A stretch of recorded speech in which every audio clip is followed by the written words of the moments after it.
El siguiente programa es presentado con el patrocinio de... En un mundo lleno de ruido, a veces necesitamos recordar las verdades que realmente importan. En cada detalle, encontramos la fuerza para enfrentar cada día con fe y esperanza. Celebra momentos especiales regalando mensajes de amor y fe, porque nuestros productos no son solo cosas, son recordatorios palpables de la gracia divina. Haz que cada día cuente. Encuentra la inspiración divina en cada detalle. Escríbenos al 317-427-0754 y descubre cómo estos mensajes pueden ser parte de tu historia. Verdades eternas. Diseños exclusivos. ¿Buscas inspiración y fortaleza espiritual en tu día a día? Sintoniza el corazón con verdades eternas. En Verdades Eternas Radio, te ofrecemos una programación que alimenta tu espíritu con música inspiradora, mensajes edificantes y enseñanzas basadas en la palabra de Dios. Sintonízanos en www.verdadeseternas.co/radio y deja que la palabra de Dios te acompañe en cada momento del día. Verdades eternas, la voz que guía tu andar. Conoceréis la verdad, y la verdad os hará libres. Verdades eternas, con Humberto Canción.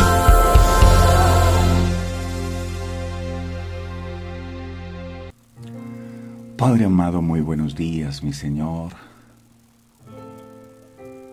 Qué honra tan grande, qué privilegio tan especial el poder ser despertados por ti cada mañana para buscar tu presencia. Solo en tu presencia hay plenitud de paz. Solo en tu presencia hay plenitud de gozo.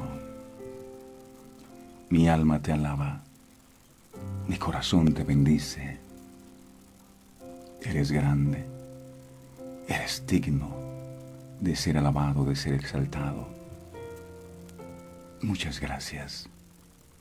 Dios Todopoderoso, Creador del cielo y de la tierra, Dios de Abraham, Dios de Isaac y Dios de Jacob.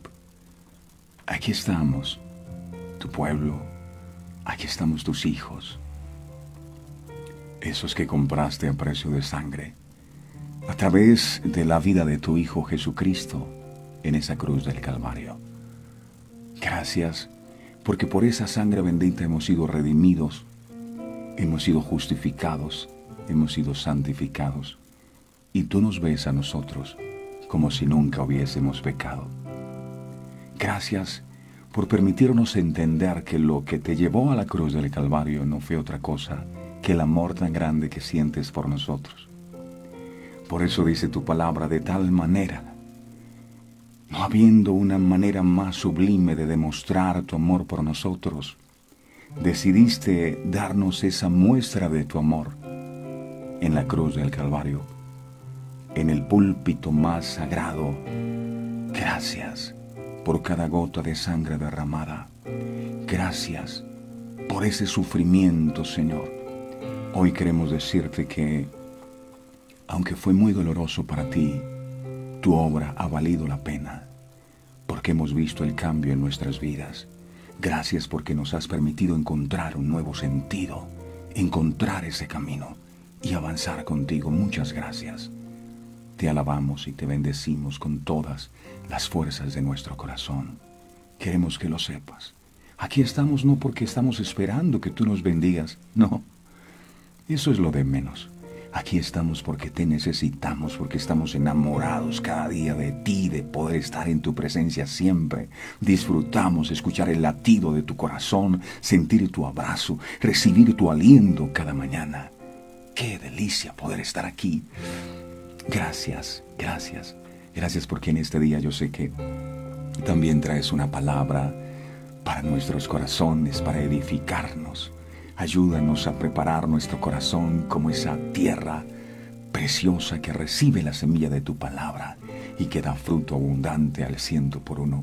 En tus manos, mi Señor, colocamos las luchas y las aflicciones que cada uno de mis hermanos pueda tener en tu altar, y que la sangre tuya sea sobre cada petición que hoy se haga, para que esa sangre permita que estas peticiones y que estas oraciones puedan subir a tu presencia como una ofrenda de olor grato, y que así como tú aún después de muerto seguías hablando de la ofrenda de Abel, que esta ofrenda de oración, que este momento de intimidad contigo no se olvide, sea tenido allí en tu memoria siempre, recordado por ti siempre.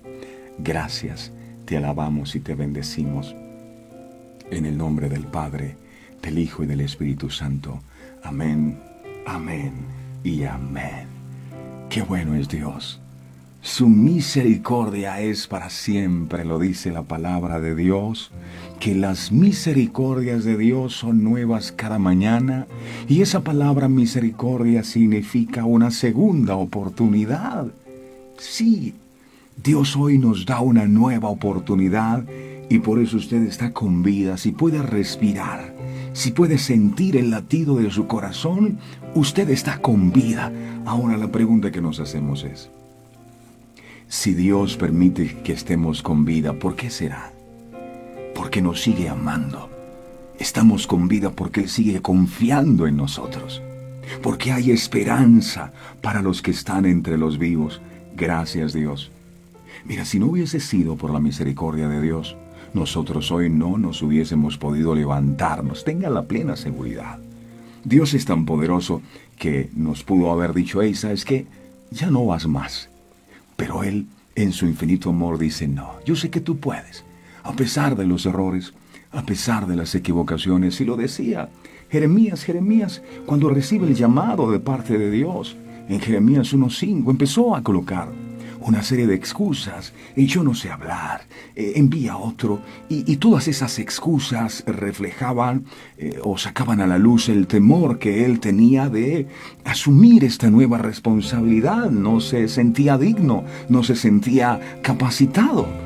Pero era tratando de convencer a Dios que se había equivocado. Señor, yo no sirvo para esto. Y Dios, en otras palabras, le dice al profeta, hey, Jeremías, no trates de convencerme, es que no sirves. ¿Acaso se te olvidó quién te creó? Y yo sé que tú lo puedes hacer. Aunque digas que no puedes, aunque sientas que no estás capacitado, que no tienes las fuerzas, aunque sientas que todo es un caos a tu alrededor, yo sé que puedes. Y te permito estar con vida y te traje a este mundo porque estoy convencido que tú eres capaz. Así que vamos, mi campeón.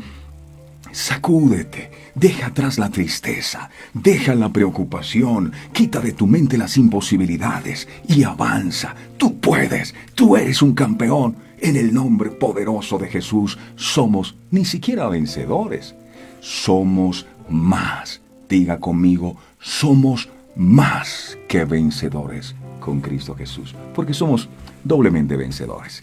Amén.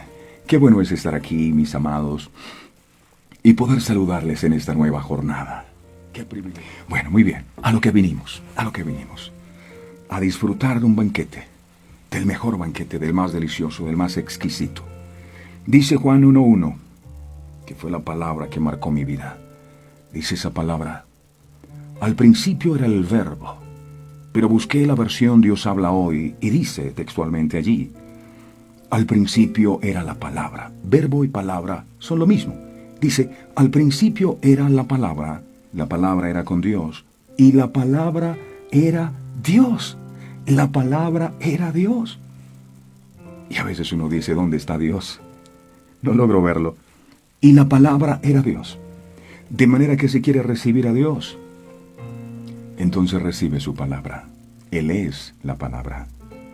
Amado, aquí estamos una vez más, para recibir tu palabra con todo nuestro corazón. Habla, por favor, que tu pueblo escucha. Gracias, Señor. En el nombre de Jesús, amén. Hoy vamos a hablar de otra de las enseñanzas de Jesús. Y estoy plenamente convencido porque escuché que Jesús dijo en alguna ocasión, creo que Jesús estaba orando por sus discípulos, en el libro de Juan capítulo 17 está esto, y Jesús oraba por sus discípulos y entre las cosas que dijo, las palabras que tú me has dado, yo les he dado a ellos. Y esto me agrada mucho porque Jesús nos dio una gran lección con esto. Jesús se limitó a enseñar lo que el Padre le dijo que enseñara. Fue fiel al mensaje. Y muchas veces nosotros predicamos una gran cantidad de cosas, cuando lo que deberíamos predicar es lo que Jesús vino a predicar. Señor, yo no he predicado otra cosa. Yo lo único que he predicado es lo que tú me dijiste que les predicara. Wow. Ojalá todos los que predicamos la palabra nos podamos colocar en sintonía con esto. Predicar el mensaje de Jesús, el mensaje del reino. La semilla de mostaza. La semilla de mostaza. Jesús dijo lo siguiente en el libro de Mateo, en el capítulo 13, verso 31, verso 31 y 32. Jesús habló acerca de la semilla de mostaza. Escuche esto. No con los oídos, escuche con el espíritu. Dice, otra parábola les refirió diciendo, el reino de los cielos es semejante, parecido, igualito, al grano de mostaza, que un hombre tomó y sembró en su campo, el cual a la verdad, y aquí lo reconoce el Señor, el cual a la verdad, es cierto, que es la más pequeña de todas las semillas, es como la cabeza de un alfiler. Y dice, pero, cuando ha crecido, es la mayor de las hortalizas, y se hace un árbol, de tal manera que vienen las aves del cielo y hacen sus nidos en sus ramas. Eso dijo Jesús. Y la gente, mucha gente diría, ¿y eso qué? No entiendo nada. Bueno, pidámosle al Espíritu Santo que nos revele, porque Él es el Maestro. ¿Qué fue lo que quiso decir? Esta parábola hace parte de las mencionadas por Jesús, referentes al reino de Dios.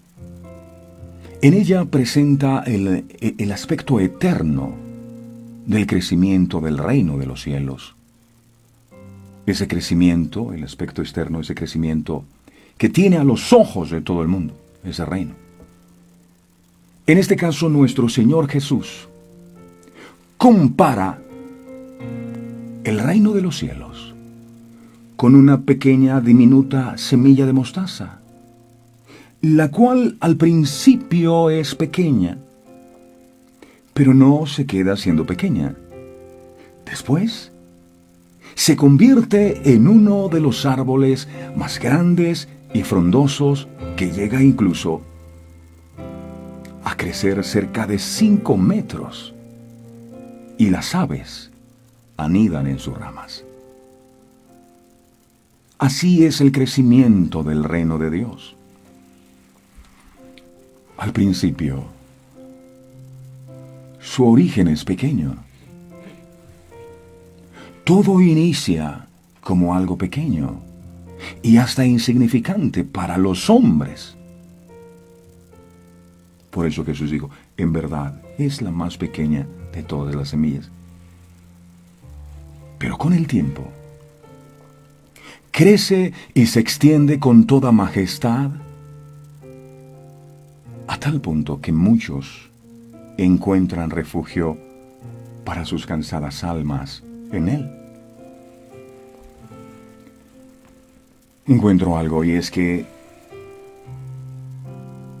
el Señor siempre comparó su obra con algo pequeño, algo sencillo al principio, pero que crece hasta convertirse en algo supremamente grande, supremamente glorioso. Si uno estudia, por ejemplo, la historia de la iglesia primitiva, Ahí puede ver cómo esta parábola se ha cumplido con gran precisión, ya que esta tuvo un comienzo humilde, con apenas 120 hombres y mujeres. Miremos el libro de Hechos capítulo 1 en el verso 15. Vayamos por favor, Hechos 1, 15. Mire cómo comenzó la iglesia. Hechos 1, 15. Dice: en aquellos días, Pedro se levantó en medio de los hermanos, y los reunidos eran como 120 en número. Y fue allí cuando desciende el Espíritu Santo como en forma de lenguas de fuego. Pero la iglesia primitiva, que comenzó con 120 hombres, no se quedó siendo pequeña, sino que rápidamente creció, primero con 3,000 conversiones. Eso quedó registrado en el libro de Hechos de los Apóstoles, en el capítulo 2, en el verso 41, 2:41. Hechos 2:41. Dice aquí: así que los que recibieron su palabra fueron bautizados, y se añadieron aquel día como 3,000 personas. Este fue el comienzo de la iglesia. Ok, 120, ya vamos en 3,000 que se convirtieron por la predicación de los apóstoles después de ser llenos por el poder del Espíritu Santo. Pero no se quedó siendo ni 120 ni 3,000, sino que siguió creciendo. Ahora, eran 5,000 los que se convirtieron. Ahora, para que se conviertan 5,000 personas en una sola predicación, yo me pregunto, ¿cuántas personas debían haber ahí en aquella reunión? ¡Wow! Era impresionante lo que el Espíritu Santo estaba haciendo. Hechos, capítulo 4, verso 4. Hechos 4:4. Dice aquí: pero muchos de los que habían oído la palabra creyeron, y el número de los varones era como 5,000. 120, 3,000, 5,000. Y así la obra del Señor, que comenzó siendo pequeña, aparentemente, a los ojos del mundo. Yo me imagino la gente que dice, esos 120 locos ahí orando, están locos. De hecho, la gente decía, están embriagados cuando descendió el Espíritu Santo sobre ellos. Pero de esos 120 vinieron 3,000, luego 5,000 que se convertían. Era poderoso lo que estaba pasando. Y así creció la iglesia del Señor en toda Jerusalén. Hechos, capítulo 6, verso 7. Hechos 6, 7. Aquí dice: y crecía, ojo, el grano de trigo, crecía.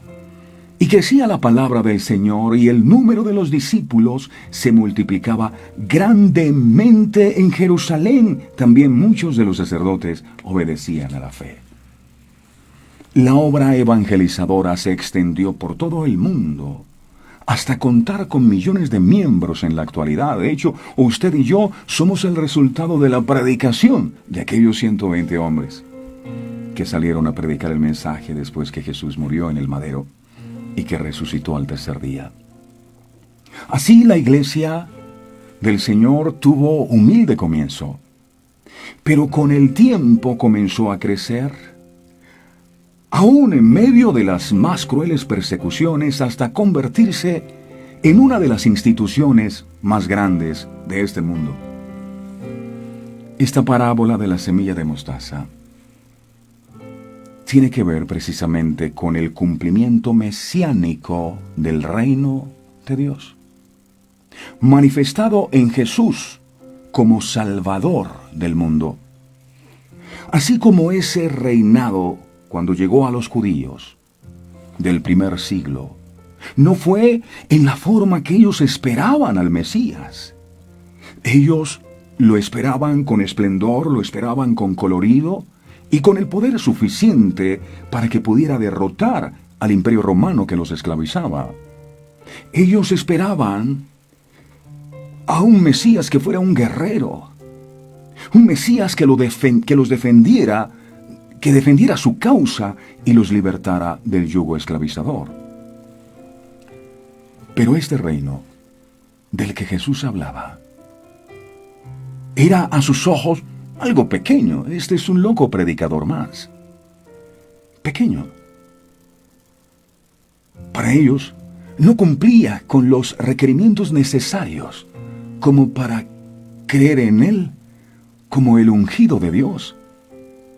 Y lo más lamentable de todo es que aún muchos siguen pensando de la misma manera, creyendo que la obra de Jesús es tan insignificante como una pequeña semilla de mostaza. Refiriéndose al reinado de Jesús, el Mesías, el enviado de Dios, el profeta Ezequiel dijo lo siguiente, pero antes de ir a Ezequiel, el Señor pone en mi corazón una palabra. Y es, yo no sé si ustedes recuerdan, a Rahab la ramera.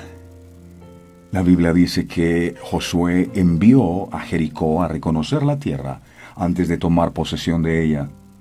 Envió a 2 espías.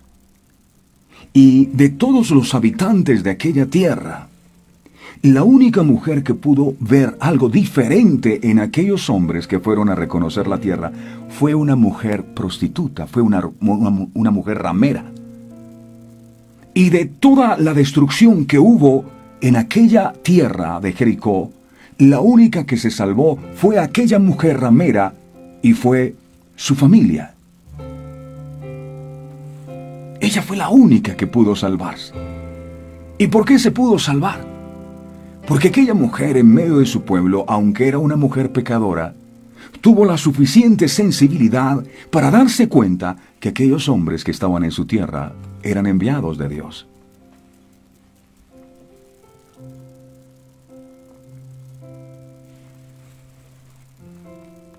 Eran enviados de Dios. Sabemos nosotros que las personas que nos predican el mensaje también son enviados de Dios. Pero eso no es el problema, de si son o no enviados por Dios.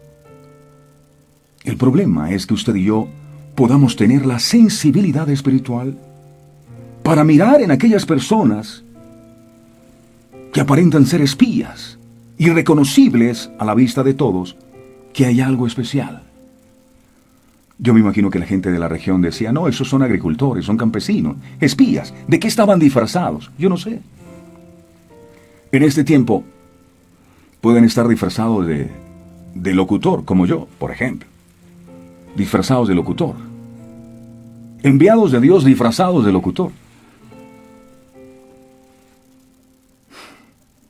Pero el problema no sea que sea un locutor el que se camufle, el que sea como un espía, sino que usted pueda tener la sensibilidad espiritual para mirar que más allá de esa persona que le habla, hay un mensaje del reino que viene de parte de Dios. Y esta mujer fue la única que tuvo la sensibilidad. Y el mundo sigue viendo en el reino de Dios algo insignificante. El reino de Dios, eso no es importante, es una semilla de mostaza. Al respecto del reino del Mesías, el profeta Ezequiel, muchos años antes de que Jesús viniera al mundo, profetizó lo siguiente. Dijo esto. Ezequiel capítulo 17, verso 23, Ezequiel 17, 23. Dijo, estaba profetizando de la venida del Mesías. Y decía el profeta en aquel entonces, en el monte alto de Israel lo plantaré. Allá en el monte Calvario. Ahí fue plantado Jesús en esa cruz. Y el profeta estaba diciendo, en el monte alto de Israel lo plantaré y alzará ramas, como un árbol, y alzará ramas y dará fruto y se hará magnífico cedro y habitarán debajo de él todas las aves de toda especie. A la sombra de sus ramas habitarán. ¡Wow! A partir de ese tiempo, ese reino del cual profetizó Ezequiel inició. Y después que Jesús murió en ese lugar alto, Monte Calvario, en una cruz suspendido, resucitó y ascendió al cielo de un pequeño grupo de hombres y mujeres que le creyeron. Llegamos a tener acceso en este tiempo a la maravillosa sombra de ese árbol que profetizó Ezequiel. Y ese árbol que también aparece en el libro de Salmos, capítulo 91, verso 1, Salmo 91, 1. Dice aquí: el que habita al abrigo del Altísimo morará bajo la sombra del Omnipotente. Aquí de nuevo, el salmista David compara la misma presencia de Dios como un árbol frondoso. El que habita al abrigo del Altísimo morará bajo la sombra. Un árbol frondoso que debajo de sus alas de amor cobija a todos los que en él creen. La palabra hebrea usada en el Salmo 91 como abrigo es seter, que también implica un lugar secreto. Abrigo es un lugar secreto. Abrigo es un escondite, abrigo es un velo, abrigo es una cobertura, abrigo es una protección. Viene de un verbo que significa esconder o mantener cerrado, escondido, secreto. El lugar secreto es donde reposa la gloria de Dios. Habitar en la presencia de Dios y permanecer rodeado de su gloria y de su poder nos ofrece protección ante los ataques del enemigo. La palabra habitar, el que habita al abrigo del Altísimo, dice habitar. Habitar, por su parte, significa hacer nuestra morada, significa vivir. Cuando usted y yo habitamos en Cristo, o habitamos en el lugar secreto de la oración y la comunión, nos estamos refiriendo a hacer nuestra residencia en Él. La Biblia dice, el que habita al abrigo del Altísimo, no dice el que visita los domingos el abrigo del Altísimo. No, el que habita, es decir, el que vive. Por eso Jesús fue enfático en afirmar que una vez esa semilla de mostaza crece, hablando del reino de los cielos, cuando la semilla de mostaza crece, se vuelve un árbol muy grande. Las aves de los cielos, entonces, que en este caso específico somos usted y yo, los hijos de Él, haríamos nuestros nidos, haríamos nuestra morada o nuestro lugar de habitación en Él. Los pájaros, cuando hacen su nido en las ramas de los árboles, ellos lo que hacen es su morada allí. Y la mamá pájara sale las mañanas a buscar comida a sus hijos pajaritos, pero sabe que vive allí, vive. El que habita al abrigo del Altísimo. No, esto no es de visitar ocasionalmente. Esto no es de tener una relación esporádica con Dios, es de vivir en la presencia de Dios, como lo dijo Elías. Elías dijo, vive Jehová en cuya presencia estoy. No dijo, vive Jehová en cuya presencia estuve o estaré más tarde, o ahora que vaya a orar. Vive Jehová en cuya presencia estoy. Y ese es mi sueño. Sueño con que cada día, cada instante, cada segundo de mi vida, yo pueda vivir en su presencia. Este Salmo 91 es para los que viven, no para los que habitan, no para los que visitan la presencia del Señor. Hacer el nido en sus ramas es vivir en su presencia, es estar en comunión con Él permanentemente. Ok, seguimos. Mateo 13, verso 32. Dice, Mateo 13, 32. El cual a la verdad es la más pequeña de todas las semillas, pero cuando ha crecido es la mayor de las hortalizas, y se hace árbol, de tal manera que vienen las aves del cielo y hacen su nido en sus ramas, es decir, hacen su lugar de residencia en sus ramas. Esto es para vivir en su presencia. El mismo Jesús dijo en Juan capítulo 15, verso 7, si permanecen en mí, es decir, si viven en mí, si no se van de vacaciones y vienen esporádicamente, si permanecen en mí y mis palabras permanecen en vosotros, pedid todo lo que queráis y os será hecho. El problema es que a veces queremos que Dios nos dé todo lo que le pidamos, pero no queremos permanecer en Él, vivir en Él, seguir creyendo aferrado a sus palabras, a sus promesas. Si permaneces o vives en mí, dice el Señor, o te sometes a mi reino, si moras, haces tu nido, tu morada, tu lugar de habitación en Jesús, Él te concederá todo lo que necesitas. Debemos depender de Dios y confiar en Él plenamente.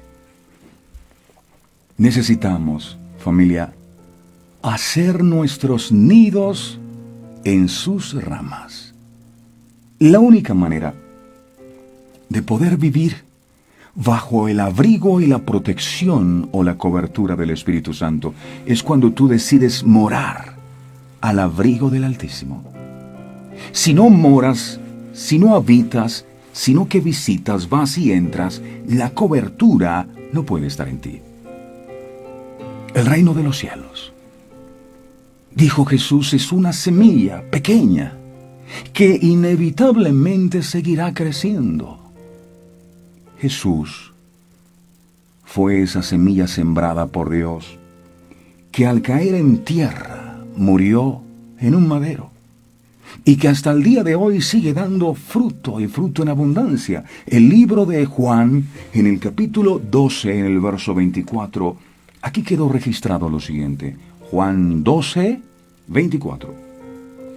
Dice, lo dijo Jesús: de cierto os digo, que si el grano de trigo no cae en la tierra y muere, Jesús, el grano de trigo, cae en la tierra y muere, queda solo, pero si muere, lleva mucho fruto. El fruto que usted y yo obtuvimos por la muerte de Jesús, el grano de trigo, fue la redención, fue la salvación, fue la justificación, fue la liberación, la sanidad, la provisión, la resurrección, la santificación, el fruto de aquella pequeña e insignificante semilla de mostaza, que siendo Dios no se aferró ser como Dios como cosa a que aferrarse, sino que se humilló y cayó en tierra. Caer en tierra es humillarse. Jesús lo hizo para que usted y yo pudiéramos tener fruto. Pero muchas personas no pueden entender el reino de Dios. Muchos no toman la determinación de entrar al reino de los cielos, porque les parece algo tan insignificante, como si se tratara simplemente de una pequeña semilla de mostaza. ¿Todo por qué? Porque su ceguera espiritual no les ha permitido ver la grandeza de ese reino del cual Jesús vino a hablarnos. Es tan importante para Dios el reino de los cielos, que Jesús, en la oración del Padre Nuestro, recuerdan ustedes, exhortó a sus discípulos a que imploraran al Padre para que ese reino de los cielos viniera. Creo que lo hemos olvidado. La oración del Padre Nuestro en el libro de Mateo, capítulo 6, verso 10. Enseñando Jesús a sus discípulos a orar, les dijo lo siguiente: cuando ustedes oren, oren así: Padre Nuestro. Aquí no dice San Pepito, no, dice Padre Nuestro. Así es la manera correcta como se ora, Padre Nuestro. No es una oración para repetir, es un modelo de oración. Primero, Padre Nuestro, reconozcan que Él es el Padre, que está en los cielos, exalten, glorifíquenle. Pero dice aquí, venga tu reino. Oren así, órenle al Padre y pídanle que su reino venga. Que se haga su voluntad, así en el cielo como en la tierra.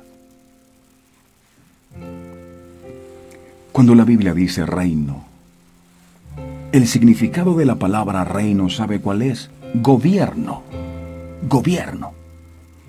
Cuando usted está haciendo la oración y le dice al Señor: Señor, te ruego, te suplico que venga tu reino. Mucha gente hace como algo mecánico esto. Padre nuestro que estás en los cielos, santificado sea tu nombre. No entienden lo que están diciendo. Repitiendo como loros mojados. Cuando usted dice con entendimiento espiritual, cuando usted está escuchando las palabras que están saliendo de su boca, y usted dice, Padre nuestro que estás en los cielos, santificado sea tu nombre, venga a nosotros tu reino. ¿Eso qué quiere decir? Usted le está diciendo al Señor allí, Señor, quiero, anhelo, te pido que tu gobierno venga a mi vida, que tu gobierno venga a mi casa, que tu gobierno venga a mi familia. ¿Quién de nosotros no quisiera que la perfecta voluntad de Dios fuera una plena realidad en este mundo? ¿Quién? ¿Quién podría negar que el estado espiritual, moral, económico de este mundo confirma que el reino y la perfecta voluntad de Dios aún no está presente en este mundo? ¿Qué impide que el reino y la voluntad de Dios se hagan en esta tierra? Cuán importante es meditar en esta parte de la oración en donde se exalta la soberanía de Dios y en donde se proyecta el cumplimiento de su promesa respecto al establecimiento del reinado justo de Cristo aquí en la tierra. No podemos separar el significado del reino de Dios al reino de Cristo. No, el reino de Cristo o el gobierno de Cristo, el reino de los cielos o el gobierno de los cielos, o el reino de Dios o el gobierno de Dios, son expresiones sinónimas e intercambiables. Se entiende que hay muchos que enseñan que el reino de Dios ya fue inaugurado con la primera venida de Cristo, y que en ese tiempo se habría cumplido el pasaje de Apocalipsis capítulo 20, versos del 1 al 4.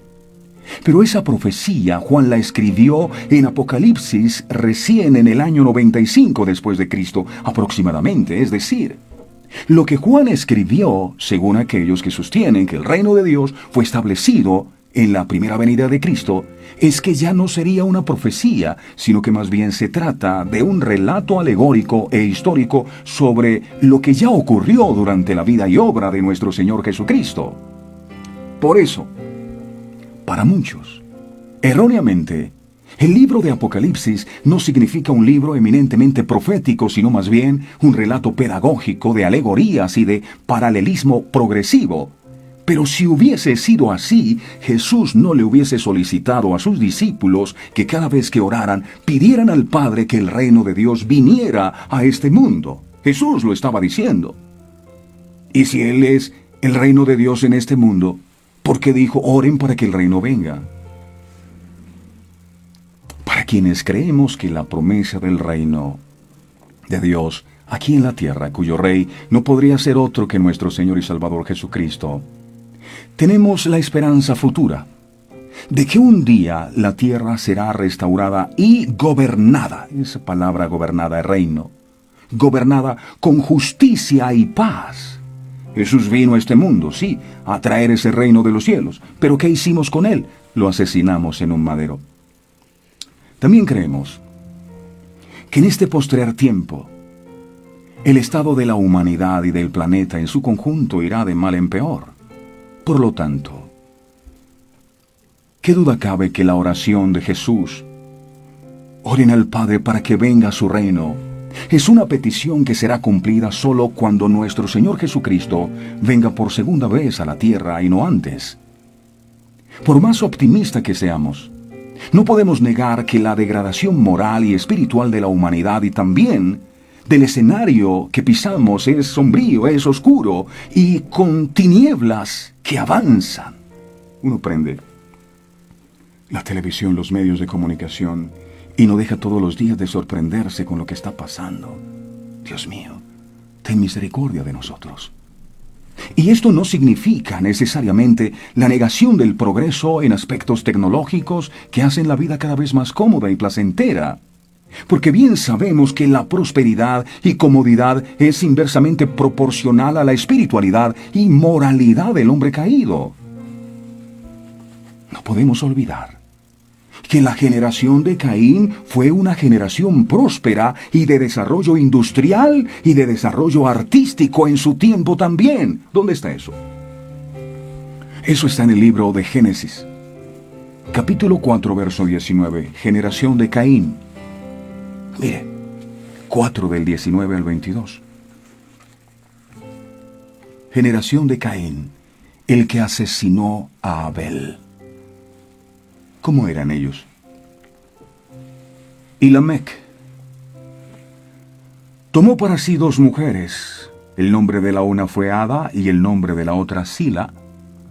Verso 20. Y Ada dio a luz a Jabal, el cual fue padre de los que habitan en tiendas y crían ganados. Ojo, habitan en tiendas y crían ganados. Tenían tiendas y tenían ganados. Y una persona que tuviera tienda y ganados en esa época era una persona próspera económicamente hablando. ¿Qué más? Verso 21 dice, y el nombre de su hermano fue Jubal, el cual fue padre de todos los que tocan el arpa y la flauta. Eran artistas. ¡Wow! Verso 22. Y Sila también dio a luz a Tubal Caín, artífice de toda obra de bronce y de hierro, y la hermana de Tubal Caín fue Naamá. ¡Wow! Eran artesanos. Eran prósperos. La descendencia de Caín fue próspera, pero de nada les sirvió todo lo que adquirieron en tiempos del diluvio, porque ninguno de ellos se salvó. Veían el reino de los cielos como una pequeña e insignificante semilla que el loco Noé de su tiempo intentaba sembrar en sus corazones. ¡Hey, viene un diluvio, arrepiéntanse! ¡Estás loco, Noé! Era pequeño el reino de los cielos para ellos. Y para muchos en este tiempo sigue pasando igual. Nos siguen predicando, nos siguen enseñando. Y nos parece que no es nada importante. Solo Noé y su familia se salvaron. Ellos no. ¿Por qué? Simplemente por no querer someterse al reino, a las leyes o al gobierno de Dios. Aunque eran prósperos, vivían su vida a su manera. Y esto que nos revela que se puede ser próspero, tener mucho dinero, pero estar fuera del reino de Dios. La bendición detrás de la que el mundo corre es hermosa, pero la salvación de Dios es mucho más maravillosa. Nuestro Señor y sus apóstoles nos advirtieron que los días finales que estamos viendo en este tiempo tendrán características de comodidad, de placeres, de prosperidad, pero profunda decadencia moral y espiritual. Muertes, corrupción, tantas cosas. Lucas, capítulo 17, verso 27 al 29. El reino de los cielos es como una pequeña semilla de mostaza. A la verdad es la más pequeña de todas las semillas. Pero cuando crece se hace un árbol inmensamente grande y los aves hacen sus nidos en sus ramas. Lucas 17, 27 al 29 dice, mira cómo era el estado de aquel tiempo. Comían, bebían, se casaban y se daban en casamiento, hasta el día en que entró Noé en el arca, y vino el diluvio y los destruyó a todos. Verso 28. Asimismo como sucedió en los días de Lot. En los días de Lot, comían, bebían, compraban, vendían, plantaban, edificaban. Verso 29. Mas el día en que Lot salió de Sodoma, llovió del cielo fuego y azufre y los destruyó a todos.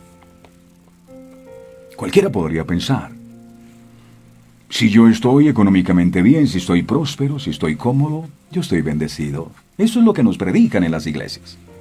Tener unciones, tener carros último modelo, tener buenas casas, eso es bendición. Ellos estaban cómodos. Y en ese instante, esa fue la evidencia de que el fin estaba cerca. Comían, se vestían, bebían. menospreciaban el reino. Yo no estoy diciendo que sea malo soñar con prosperidad, no. Lo que estoy diciendo es que primero debemos buscar, mis amados, el reino de Dios y su justicia, y lo demás os será añadido. No nos enfoquemos en las añadiduras. Vamos detrás de lo que es realmente importante, el reino de Dios, lo que Jesús vino a predicar. Por lo demás, no vemos en ningún país que existan los dos pilares fundamentales de la justicia y paz que trae el reino de Dios, que son aquellos que establecerá nuestro Señor Jesucristo cuando regrese por segunda vez a establecer su reino. Nadie puede negar que es imposible establecer la paz si primero no hay justicia. El problema es que el hombre caído no tiene la capacidad de establecer justicia. Y no me refiero a los inconversos, sino también a los propios cristianos. ¿Cuál justicia? La justicia que vino a otorgarnos Jesús al derramar su sangre en la cruz. Todos estábamos condenados a la separación eterna. Pero el día de la condenación Jesús hablará su sangre en favor de nosotros. Él no puede ser condenado eternamente porque mi vida yo di por él. Lo declaro justo, aunque haya sido pecador, porque yo pagué por sus pecados. A esa justicia, y ningún ser humano en este mundo puede otorgar ese tipo de justicia que solo Jesús vino a otorgarnos al morir en la cruz del Calvario. No la justicia de los hombres, que está chueca. Sí, la representan con una efigie de una mujer con en su mano con una balanza, y se supone que la balanza está así equilibrada, y está ciega para no ver, y con una espada no. Y resulta que siempre la justicia está así. En esa justicia yo no confío. Es en la justicia de Dios. Es decir, todos, absolutamente todos, creyentes e inconversos, no podemos establecer la justicia que se quiere para sostener lo que la Biblia enseña como el reino de Dios. No estamos capacitados. Nuestra naturaleza pecaminosa, que aún mora en nuestros miembros, nos impide pensar y obrar con justicia. Solo Él lo pudo hacer, el único que no pecó. Todos nosotros somos pecadores. El apóstol Pablo dijo en 1 Corintios 50, 1 Corintios 15, 50, 1 Corintios 15, 50, dijo lo siguiente: pero esto digo, hermanos, que la carne y la sangre no pueden heredar el reino de Dios, ni la corrupción hereda la incorrupción. No es que era santo, él era bueno y hizo milagros. Ninguno. No puede la carne y la sangre heredar la vida eterna, si no es a través del derramamiento de la sangre de Jesús. Es una falacia pensar que la iglesia es el reino de Dios, como muchos presumidamente enseñan. La Biblia es clara en enseñarnos que quien pondrá los pilares para levantar el estrado del reino de Dios será únicamente nuestro Señor Jesucristo en su segunda venida. No seamos engañados. Miremos la causa del estado actual de la humanidad y del planeta y evaluemos 1 de Juan, capítulo 5, verso 19, 1 de Juan 5, 19. Dice la palabra: sabemos que somos de Dios y el mundo entero está bajo el maligno, bajo el gobierno del maligno. De lo contrario, ¿cómo puede entender que una persona asesine? Ahí está, en Montería, en Antioquia. El marido mató a su mujer y asesinó a su pequeño hijo. Y cuando escuchábamos estas noticias decíamos: wow, es escandaloso, pero ya se ve. Hijos que asesinan a sus padres, padres que asesinan a sus hijos. Y está pasando, y cada vez peor. Este pasaje escrito por el apóstol Juan es uno de los más claros en decirnos que el sistema actual está bajo el dominio de Satanás. Entonces podemos afirmar que todos los estamentos que conforman esta sociedad, en su estructura, en organización y gobierno, están bajo el dominio de Satanás. Hay gente que se mata por estar en un cargo en el gobierno. Y cuando llegan allí, wow, la corrupción y tanta maldad. otros que mandan a asesinar a los que van ganando en las encuestas políticas. ¿Quién está en control de eso? No es Dios. Esta es la causa cardinal del lamentable estado moral y espiritual del mundo en su conjunto. Es por eso que Cristo que pidamos al Padre que venga su reino, que venga su gobierno, precisamente para encarcelar a Satanás por siempre y quitarle su dominio totalmente, como lo afirma Apocalipsis capítulo 20, versos del 1 al 3. Apocalipsis 20 del 1 al 3. Dice: Y vi a un ángel que descendía del cielo con la llave del abismo y una gran cadena en la mano. Y aprendió al dragón, la serpiente antigua, que es el diablo y Satanás, y lo ató por 1000 años. Verso 3, y lo arrojó al abismo, y lo encerró, y puso su sello sobre él, para que no engañase más a las naciones, hasta que fuesen cumplidos 1000 años, y después de esto debe ser desatado por un poco de tiempo. Ahora usted dirá: ¿pero por qué Jesús, al morir, no le quitó inmediatamente el reinado a Satanás y ya? La respuesta es: porque para que el reino de Dios pueda establecerse en este mundo, el mundo del cual usted y yo hacemos parte debe estar dispuesto a someterse a ese reino. Dios vino a salvarnos a nosotros, a perdonar nuestros pecados. Pero si la gente se deleita en seguir pecando, en seguir en la maldad, dígame qué puede hacer Dios si nosotros tenemos libre albedrío. Por lo tanto, entendiendo que el diablo no ha sido encarcelado, las naciones siguen siendo engañadas con su astucia, considerando que todo ese engaño muchas veces se asemeja a la verdad. Alguien dijo: el diablo ofrece mucho, da poco y lo quita todo. La Biblia dice que el diablo es el padre de la mentira. Su engaño a las naciones siempre ha consistido sistemáticamente en ofrecer paz, en ofrecer seguridad, en ofrecer justicia, en ofrecer prosperidad, pero fuera del gobierno o de la esfera de Dios. El diablo ha prometido salud. El diablo ha prometido dinero. El diablo ha prometido amor. Ayer miraba en la noticia del periódico El Tiempo una chica que muy joven se ganó una lotería, miles de millones. ¡Wow! Y fue lo peor que le pasó. Empezó a entrar en excesos, a colocarse cosas en su piel. ¡Wow! Al final casi que la matan por quitarle la herencia y hoy vive de la caridad del gobierno porque no tiene un solo peso. El enemigo te digo: yo te hago rico, yo te hago famoso, yo te hago... Y la gente cae en la trampa. Trilogía apetecida y seguida por toda la humanidad caída. Pero las promesas mentirosas del archienemigo de Dios y de nuestras almas siempre han apuntado a la muerte. Colosenses capítulo 1, verso 13 dice... Colosenses 1:13 dice: el cual nos ha librado de la potestad de las tinieblas y ha trasladado al reino de su amado Hijo. Creemos que la Biblia habla literalmente de que Dios va a establecer su reinado justo aquí en la tierra cuando su Hijo Jesucristo vuelva por segunda vez.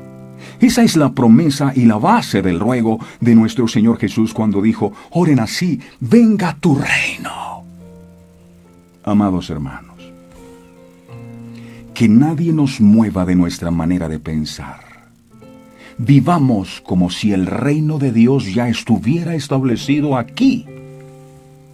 Es necesario que el Rey vuelva corporalmente y que nosotros previamente seamos revestidos de gloria como Él lo ha prometido. Que la gracia de nuestro Señor Jesucristo nos ayude a estar velando, porque no sabemos a qué hora ha de regresar. Nadie lo sabe. Vivamos como si el reino de Dios ya estuviera.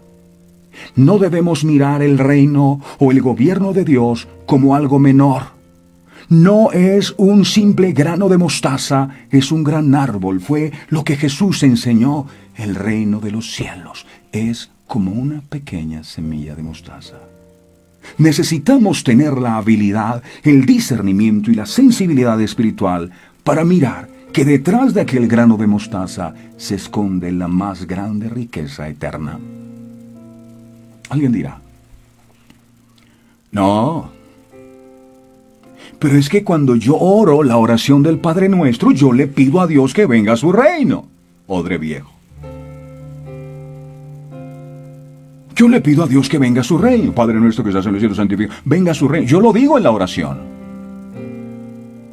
Pero la pregunta es, y respóndame con sinceridad. Cuando usted dice que venga el reino de los cielos, Señor, venga a tu reino, yo le pregunto, ¿se ha sometido usted a ese reino que con tanto fervor invoca? ¿Para qué dice que venga a su reino si usted no quiere someterse a ese reino y a ese gobierno? Usted ora, venga a su reino, pero vive usted conforme a las leyes de ese reino, porque un reino tiene un rey. Ese rey es Dios. Pero también en un reino, en un gobierno hay unas leyes. Si usted va a Estados Unidos, allá hay unas leyes. Usted no puede vivir conforme a las leyes de Colombia, tiene que vivir conforme a las leyes de los Estados Unidos. Usted no puede pretender vivir en el reino de los cielos y querer andar conforme a las leyes de este mundo. No. Venga a tu reino. Y Dios dice, ¿para qué te envío mi reino si tú no estás dispuesto a someterse a él? ¿Para qué me dices, Señor, si no me haces caso a lo que te estoy diciendo? ¿Vive usted conforme a las leyes de ese reino que están condensadas en la bendita palabra de Dios? ¿Cuál es la diferencia? La diferencia que encuentro simplemente es que la Constitución o las leyes de los países está conformada por artículos, mientras que la Constitución del reino de los cielos, que es la Biblia, está constituida por versículos, artículos y versículos.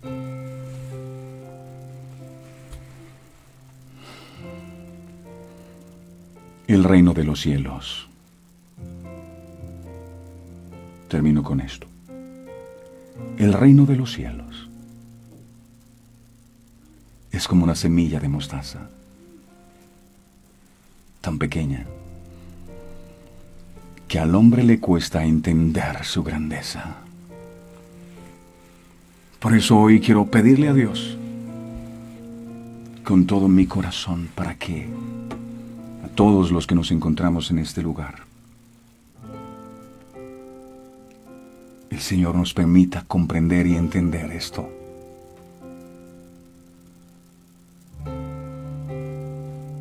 Queremos darte gracias, mi Jesús, porque es solo tu amor, es solo tu misericordia la que hoy abre nuestros ojos para poder entender estas enseñanzas aparentemente tan sencillas, pero cargadas de tanto poder. Y tal vez nosotros hemos hecho parte de ese grupo de personas que ven el reino de los cielos como algo diminuto, algo pequeño, como una semilla de mostaza insignificante. Porque si realmente fuera poderoso para nosotros, y si realmente entendiéramos lo que significa, le daríamos el valor que se merece. Tú viniste a este mundo a establecer tu reino aquí. Viniste hablando acerca de las leyes de ese reino, pero menospreciamos tu mensaje. Nos pareció que era anticuado, que no era importante. Y aún sigue pasando. Nos siguen predicando a través de las redes sociales, a través de las iglesias. La gente nos habla y nos dice. Y seguimos sin entender que hay un reino, que en ese reino hay un rey que gobierna.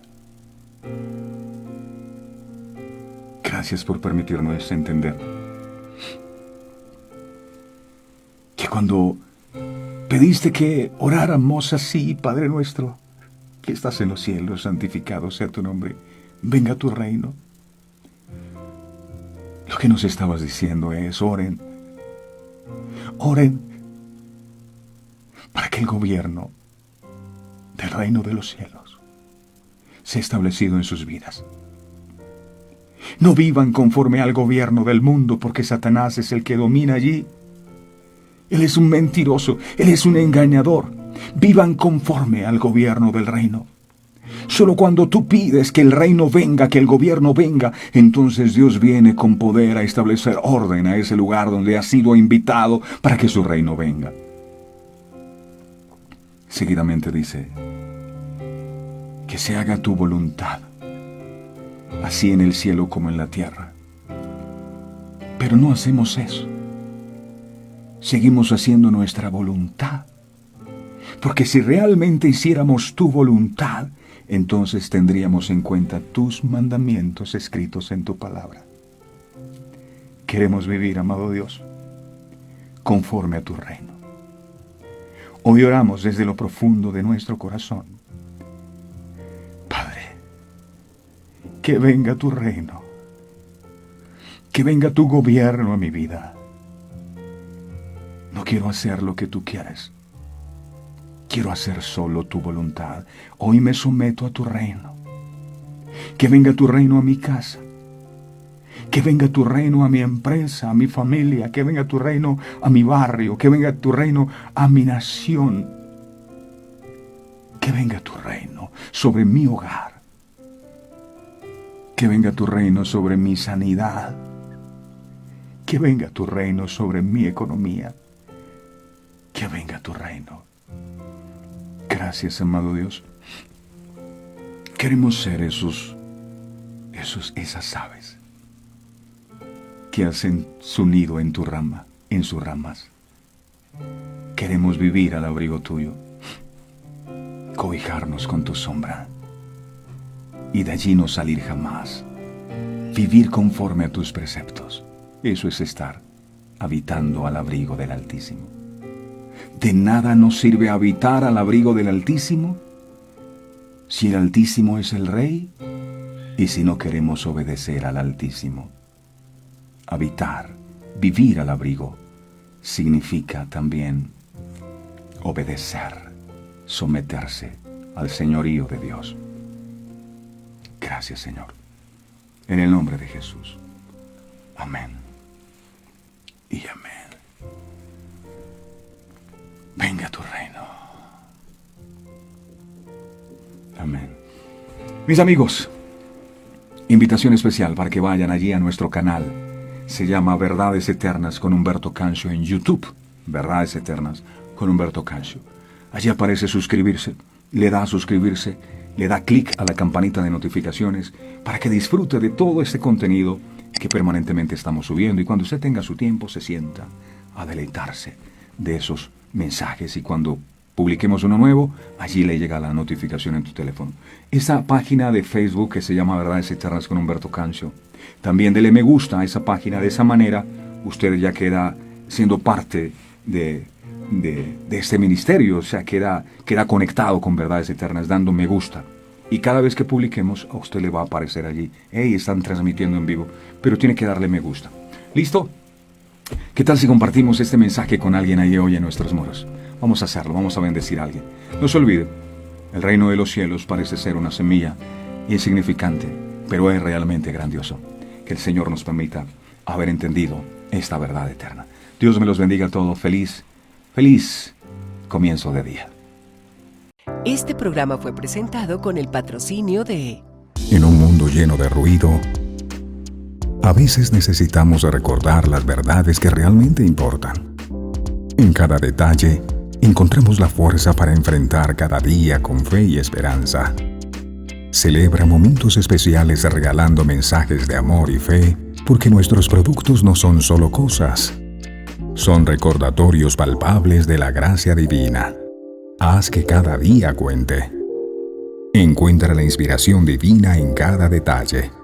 Escríbenos al 317-427-0754 y descubre cómo estos mensajes pueden ser parte de tu historia. Verdades eternas. Diseños exclusivos.